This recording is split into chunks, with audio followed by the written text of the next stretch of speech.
Assalamualaikum. Baik, kelas 4. Hari ini kita akan melanjutkan lagi, yaitu untuk tadi sudah ada garis sejajar, luas garis, dan sebagainya. Sekarang kita lanjutkan ke garis perpotongan. Ini ada di buku ESPS halaman 132. Untuk garis perpotongan itu ada dua macam. Ini hanya berpotongan biasa saja, atau yang kedua, dia ini berpotongan tegak lurus. Tegak lurus itu artinya dia membentuk sudut siku-siku di sini.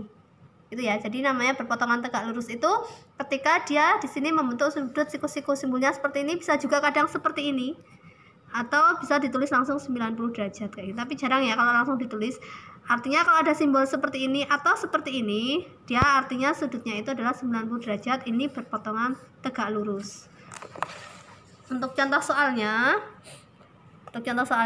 berilah tanda centang pada gambar yang memuat garis berpotongan.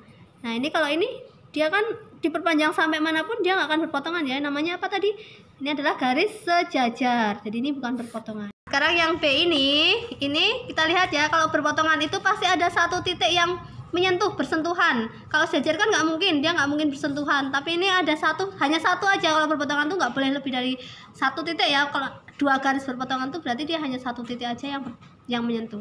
Nah, ini nih ada kan garis ini dan garis ini ternyata dia berpotongan di sini. Ini juga ya, maka ini memuat garis berpotongan. Kalau ini ada nih, ini ke sana, ini ada yang ke sana, ini bertemu di titik-titik. Maka ini namanya juga garis berpotongan. Karena yang kedua, berilah tanda centang pada garis yang merupakan garis berpotongan. Ini apa namanya? Sejajar ya kan? Ini kalau diperpanjang nggak mungkin berpotongan, nggak mungkin bertemu, maka ini bukan. Kalau bukan boleh disilang, bukan boleh dikosongi ya. Kalau ini dia bertemu di satu titik, maka ini namanya berpotongan. Ini bertemu di satu titik juga, maka namanya berpotongan.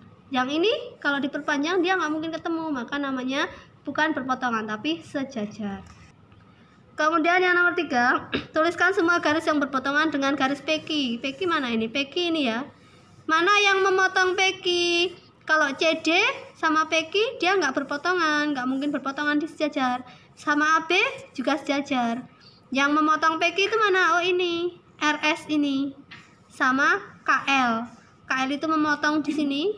Kalau RS itu memotong yang sebelah sini. Maka tuliskan semua garis yang berpotongan dengan peki itu adalah RS dan KL. Ya, kasih simbol garis. Buatlah sebuah garis yang berpotongan tegak lurus. Tegak lurus itu tadi apa? Siku-siku ya. Maka kita membutuhkan penggaris siku-siku. Ini ya. Ini kayak gini. Tapi kalau ini kebetulan ujungnya tidak runcing, maka bisa juga kalian cara membuatnya itu ini. Ini kan ada garis-garisnya kan, dipaskan di garis itu. Atau bisa pakai busur derajat ya sebenarnya ya. Kalian buat garis. Ini siku-siku. Bisa juga diperpanjang. Kalau miring gimana Ustazah? Kalau miring juga iya. Garis-garis yang ada di penggaris ini kalian paskan aja, dipaskan nih. Pas ya, pas nempel di garis ini. Jadi jangan kayak gini. Ini kayak gini kan dia nggak nempel. Jadi kayak gini, dipaskan, kemudian ditarik garis. Nah, ini garis siku-siku, dikasih simbol siku-siku ya. Bisa seperti ini, bisa juga tadi yang seperti ini. Ini adalah simbol siku-siku, namanya berpotongan tegak lurus. Nomor 5, perhatikan gambar di samping. Apakah garis L dan M berpotongan jika kedua garis diperpanjang? Ini kalau kalian perpanjang kira-kira berpotongan enggak? Kalau dia diperpanjang ke sini, nih setelah perpanjang, ya perpanjang, ini diperpanjang. Ternyata semakin lama semakin menjauh. Tapi kalau kita memperpanjangnya ke sana bagaimana? Ini kita panjang ke sana, ini diperpanjang. Oh, ternyata berpotongan. Maka ketika diperpanjang, kedua garis akan berpotongan. Nah, sekarang hubungan dua garis yang selanjutnya yaitu berimpit. Di satu titik saja, kalau berimpit itu dia nempel. Jadi semua titiknya itu ada ini. Jadi kalau misalnya garis M, ini garis N itu yang lebih pendek ya. Semua titik di garis N itu nempel di garis M. Semuanya nempel. Ini kalau misalnya diperpanjang lagi ya nempel lagi. Terus saja. Kalau misalnya Ustazah contohkan itu kalau garis sejajar itu seperti ini. Nah, ini sejajar ya. Ya, kalau berpotongan itu kayak gini, ini berpotongan, ini ya berpotongan. Kalau tegak lurus tuh kayak gini. siku-siku, dia membentuk siku-siku. Kemudian kalau misalnya berimpit tuh dia kayak gini.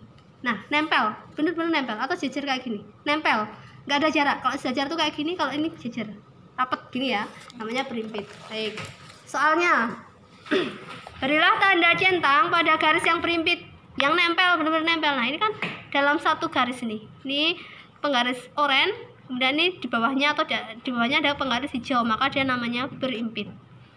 Ini juga ya bertumpuk ya, ini ya pas, yang lepas nempel berarti namanya berimpit. Kalau ini nggak nempel tapi arahnya sama, maka dia namanya sejajar, jadi ini bukan berimpit. Kalau ini arahnya beda, kalau berimpit itu arahnya pasti sama, arahnya sama dan nempel. Kalau ini arahnya beda, maka namanya berpotongan, jadi ini bukan berimpit. Ini arahnya sama, ini yang biru sama yang merah arahnya sama dan nempel, maka dia namanya berimpit. Gambarkan garis yang berimpit dengan garis berikut. Nah, kalau suruh menggambar garis berimpit, kalian tinggal menggambarkan satu garis yang nempel di sini. Bisa lebih panjang, bisa lebih pendek. Ini saya misalnya buat yang lebih pendek ya. Nah, dia nempel, pas nempel. Nggak ada jaraknya sama sekali. Nggak boleh dijaraki sedikit tuh aja, nggak boleh. Jadi nempel. Ini juga ya.